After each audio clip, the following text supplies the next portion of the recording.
Hi guys, இன்றைக்கி நம்ம பார்க்க போகிறோம் பூண்டு ரசம். அதுக்கு ஒரு ஜாரில் ஒரு 4-5 பல் பூண்டு எடுத்துக்கோங்க.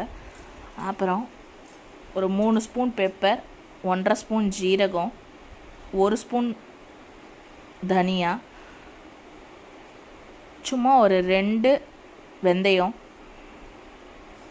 1 ஸ்பூன் தோரம்பருப்பு, அப்புறம் நறுக்கி வச்ச தக்காளி ஆட் பண்ணி அரைச்சி வச்சுக்கோங்க. ஒரு பேனில் கொஞ்சமாக கடுகு போட்டுன்ட்டு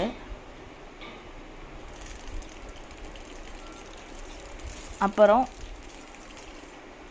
கொஞ்சம் ஜீரகம் ஆட் பண்ணி வரமிளகா, பச்சை மிளகா, பெருங்காயம், மஞ்சள் பொடி போட்டுக்கோங்க. அப்புறம் அரைச்ச மிக்சரை அதில் கொட்டிக்கலாம்.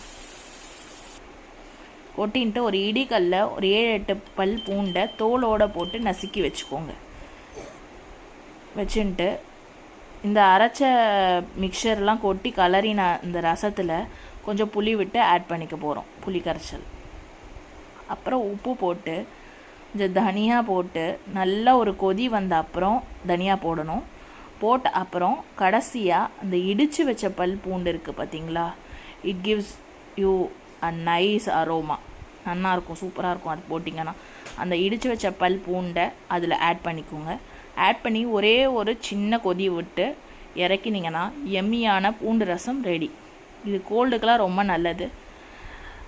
இந்த ரசத்தோட அப்பளம் வச்சு சாப்பிடுங்க.